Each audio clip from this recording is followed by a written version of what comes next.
جب انسان ظلم کرتا ہے تو بھول جاتا ہے کہ شاید مجھے پوچھے گا کوئی نہیں. جب وہ زیادتی کرتا ہے تو بھول جاتا ہے. جب وہ کسی کا حق کھاتا ہے تو وہ کہتا ہے شاید اس کا تو وارث ہی کوئی نہیں جس کو میں لوٹ رہا ہوں. لیکن جب اللہ کی پکڑ آتی ہے، حجاج بن یوسف ظالم تھا، اس نے اچھے اچھے کام بھی کیے تھے. قرآن پاک پر زیر زبر آراب حجاج بن یوسف نے لگوایا. محمد بن قاسم کو ہندوستان سندھ کے علاقے فتح کرنے بھی حجاج بن یوسف نے بھیجا تھا. ساری خوبیاں اپنی جگہ پر، ظالم بہت بڑا تھا. کسی آدمی نے اس کے سامنے کونے کی طرف منہ کر کے ساتھ والے سے بات کر لی تو کہنے لگا میرے خلاف کیا، اس کو لے جاؤ 2 ٹکڑے کر کے واپس لے آؤ. توتی بولتا ہے نا اقتدار. جب کسی کے ہاتھ اقتدار ہوتا ہے نا، وہ چاہے ایک گھر کا ہی کیوں نہ ہو، وہ 10 بندے فیکٹری میں کام کرتے ہیں اور جو ان کا مالک ہوتا ہے وہ کہتا میں مالک ہوں، مجھے مانو.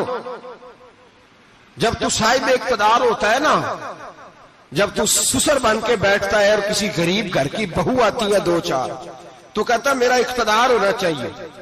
جب میں کھانسنے لگوں تو ہر آدمی کے ہاتھ میں ٹشو پیپر ہونا چاہیے. جب میں بولنے لگوں تو بندھے ہوئے ہاتھوں سے ہر آدمی جی جی کرتا ہوا کھڑا ہونا چاہیے. جس آدمی کا، اور یہ کام بہو بھی کرتی ہے کئی دفعہ، وہ بھی کہتی ہے کہ تمہیں پتا نہیں میں کتنا لمبا چوڑا جہیز لے کے آئی ہوں. جب میں سونے کے لیے اپنے بیڈ روم میں جاؤں تو خبردار بوڑھے بابے کو اجازت نہیں کہ وہ کھانسے. اماں کو چاہیے کہ اگر اس کو بڑی سخت پیاس بھی لگی ہے تو میرے سوتے سوتے باورچی خانے میں برتن نہ کھٹکھٹائے. جو جہاں بھی جس اسٹیج پہ بھی بیٹھتا ہے وہ کہتا ہے کوئی نہیں مجھے پوچھنے والا، میں مطلق العنان ہوں. جوان بوڑھوں کا مذاق اڑاتے ہیں، سمجھتے ہیں شاید کبھی بوڑھے ہی نہیں ہونا، مذاق اڑاتے ہیں. تندرست لوگ بیماروں کا مذاق اڑاتے ہیں، شاید کبھی بیمار نہیں ہونا.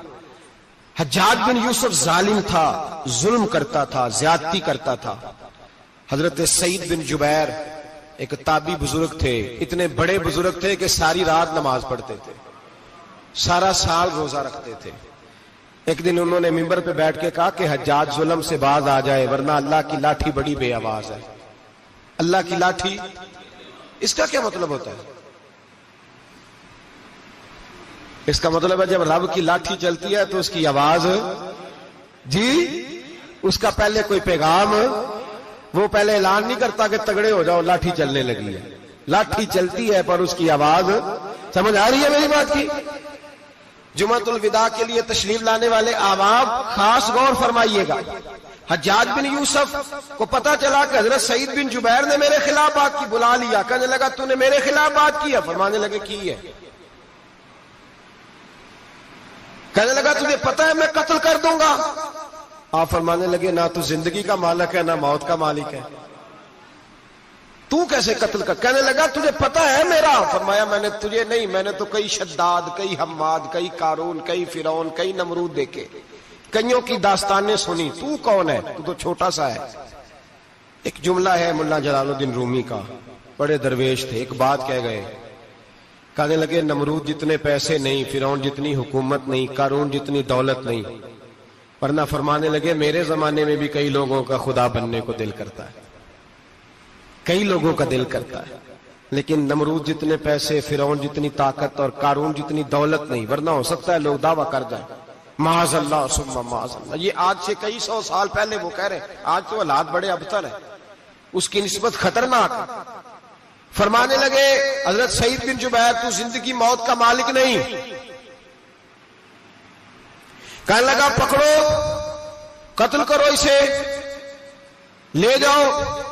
جب پکڑ کر کھینچ کر لے جا رہے تھے نا تو حضرت سعید بن جبیر مسکرانے لگے. اب ظالم کے سامنے مسکرائے تو اس کو بڑا غصہ آیا، یہ میرا مذاق اڑاتا ہے. بلا لیا، ادھر آؤ، کیوں مسکرا رہے ہو، کیا ہوا؟ تو حضرت سعید بن جبیر کہنے لگے میں مسکرا رہا ہوں تیری بیوقوفی پر اور اپنے اللہ کی دی ہوئی ڈھیل پر. میں مسکرا رہا ہوں کہ یا اللہ کیا بات ہے، کیا تیرا شان ہے، کیسے لوگوں کو ڈھیل دی ہوئی ہے. میں مسکرا رہا ہوں تیری بیوقوفی پر کہ تو سمجھتا ہے شاید مجھے پوچھنے والا کوئی نہیں. کہنے لگا اس کو باہر نہ لے جاؤ، میرے سامنے قتل کرو. ٹھیک ہے جی، قتل کرنے لگے تو حضرت سعید بن جبیر نے منہ کعبے کی جانب کر لیا، انی وجہت وجہی للذی فطر السماوات والارض حنیفا وما انا من المشرکین۔ جب آپ نے یہ آیتیں پڑھی نا کہ میں نے منہ کر لیا ہے اپنے رب کی جانب، کرو مجھے قتل، کہنے لگا نہیں نہیں، اس کا منہ پھیرو، کعبے کی طرف ہو کے قتل نہ ہو، ہے ظالم پر پاگل ہو گیا ہے۔ حضرت سعید بن جبیر کے حوصلے نے شکست دے دی، ناکام ہو گیا، مخبوط الحواس ہو، کہنے لگا اس کا منہ پھیر دو۔ جب کعبے سے پھیرا تو آپ فرمانے لگے للہ المشرق والمغرب فانما تولى فثم وجه اللہ۔ اللہ فرماتا ہے تو مشرق اور مغرب سارا ہی اللہ کا ہے، جدھر بھی منہ کرو گے ادھر اللہ ہی اللہ ہے، جدھر بھی منہ کرو گے ادھر اللہ ہی اللہ ہے، چاروں جانا پھیر دے، جدھر منہ پھیرنا ہے تو نے پھیر دیا منہ۔ حضرت سعید بن جبیر کے گلے پہ خنجر رکھا تو آپ نے ہاتھ اٹھائے، کہنے لگے اے اللہ میرے بعد اسے کسی اور پر مسلط نہ کرنا، میرے بعد کسی اور پر مسلط نہ، بس میں آخری ہوں۔ جب آپ ذبح ہوئے تو اتنا خون نکلا کہ لوگ کہتے ہیں جتنا اونٹ کے وجود سے نکلتا ہے، تر ہو گیا سارا اس کا دربار۔ ایک سمجھدار آدمی کو بلا کے کہنے لگا اتنا خون میں نے بڑے بندے قتل کرائے ہیں پر اتنا خون نہیں نکلا۔ تو وہ کہنے لگے لوگ مر جاتے، مرتے وقت ڈر جاتے ہیں، سہم جاتے ہیں، خون سکڑ جاتا ہے، لگتا ہے یہ شخص جب دنیا سے گیا ہے تو ڈٹ کے گیا ہے، یہ ڈٹ کے گیا ہے دنیا سے۔ حجاج بن یوسف رات کو سویا تو تڑپ کے اٹھا، کیا ہوا؟ گھر والے کہنے لگے کیا ہوا؟ کہنے لگے سعید بن جبیر خواب میں آئے اور کہتے ہیں اٹھ مجھے بتا تو نے مجھے کیوں قتل کیا، بتا کیوں مارا۔ اگلی رات پھر سویا تو وہی خواب، پھر سویا تو وہی خواب۔ گناہ نفسیاتی مریض بنا دیتا ہے، ظلم تجھے مخبوط الحواس کر دیتا ہے۔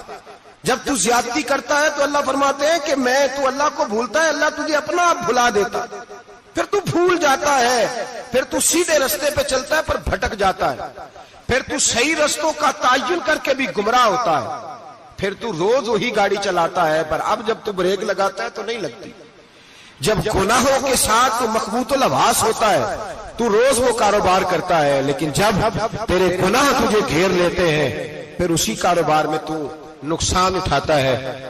حجاج بن یوسف تڑپتا ہے، روتا ہے، یہاں تک کہ بیمار ہو گیا، پیٹ میں درد ہوتی ہے، پتہ نہیں کیا ہوا، تکلیف ہوتی ہے، پتہ نہیں، سارے حکیم طبیب ڈاکٹر کوئی نہ سمجھ سکا کہ بیماری کیا ہے۔ جو بیماریاں خدائی ہوتی ہیں ان کا لوگوں کو پتا، جو آزمائشیں رب کی جانب سے ہوتی ہیں وہ ڈاکٹروں کے ہتھے نہیں چڑھتی، جو تکلیفیں اللہ دیتا ہے ان کا حکیم طبیب علاج نہیں کر پاتے، مشکل، اور شفا اسی وقت ہوتی ہے جب اللہ دینا چاہے، اور جب رب ہی دینا نہ چاہے تو بڑے بڑے ڈاکٹر کہتے ہیں کہ ہمارے بس کی بات نہیں رہی۔ بغداد سے حکیم آئے، پیٹ دیکھا، کہنے لگے نہ تیرے معدے میں کوئی دقت ہے، نہ تیرے جگر میں، نہ کسی اور جگہ، ماجرا کیا ہے؟ ایک آخری علاج ہے، آخری، وہ کیا؟ گوشت کا چھوٹا سا ٹکڑا دھاگے کے ساتھ باندھ کے منہ میں ڈالا اور پھر ایک باریک سا تنکا لے کے اس کو اندر ڈالنے لگے گلے میں۔ وہ گوشت کا ٹکڑا جب حلق کے اندر اتر گیا، اس حکیم نے واپس کھینچا تو کیسے ایسی بدبو آئی جیسی کبھی سونگی نہ تھی۔ جانور کیڑے مکوڑے لگے ہوئے باہر نکلے، اور جب دیکھا تو جتنے محل میں لوگ بیٹھے تھے چلاتے ہوئے نکل گئے کہ یہ کیا مصیبتیں ہیں۔ حکیم بھی اٹھ کے دوڑنے لگا، کہا تجھے کیا ہوا؟ کہنے لگے حجاج تیری بیماری زمینی نہیں، تیری مصیبت زمینی نہیں۔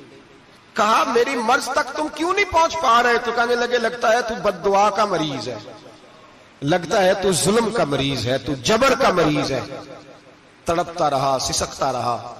ایک وقت وہ بھی آیا کہ گھر والوں نے کمرے میں بند کر کے تالا لگا دیا، دیوار سے ٹکرے مارتا۔ او بھائی، جو گناہوں کے بیمار ہوتے ہیں انہیں شفا نہیں ہوتی، جو ظلم جبر بربریت کے بیمار ہوتے ہیں انہیں سکون قلبی میسر نہیں آتا۔ دوائیاں ان بیماریوں کی بنی ہوئی ہیں جو بیماریاں زمینی ہیں، جو بیماریاں خوراک کی بد پرہیزی سے ہوتی ہیں، جو گناہوں کی بد پرہیزی سے ہوتی ہیں، ان کی بیماریاں، ان کی شفا توبہ ہے، ان کی شفا رجوع اللہ ہے، ان کی توبہ اللہ سے معافی مانگنے سے شفا ہوتی ہے. حجاج جب مرنے لگا تو بلایا, یہ رنگ بھی ذرا ملاحظہ کیجیے گا, 2-4 قریبیوں کو بلایا. پتا ہوتا ہے نا اپنے کرتوتوں کا آدمی کو, پتا سارا ہے سردار نو کیتی ہے, پتا ہوتا ہے سارا. بلا کے کہنے لگا جب میں مر جاؤں تو مجھے رات کو دفن کرنا. کیوں بھائی عورت ہے؟ کہنے لگا نہیں رات کو دفنانا.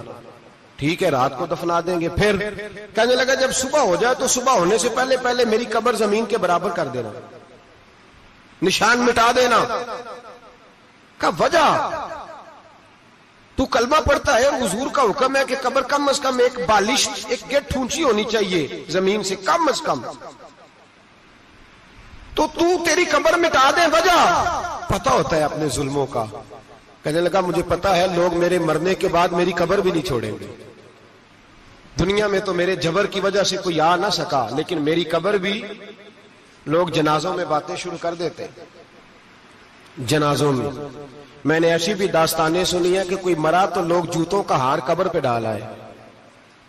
نہیں بھائی تو جب زندہ تھا تو تیرے جبر ظلم کی وجہ سے نہیں کو بول سکا. ایک تو ہے قیامت میں حساب ہوگا, یہاں دنیا میں حساب ہونے لگتا. اتنی لمبی زبانیں لوگوں کی لٹک کر مرتے وقت باہر نکل آتی ہیں. دعا کریں, جمعہ ہے, اللہ تعالیٰ ایمان کی موت عطا فرمائے. دعا فرمائے رب تعالیٰ اللہ تبارک و تعالیٰ توبہ کر کے جانے کی توفیق عطا فرمائے.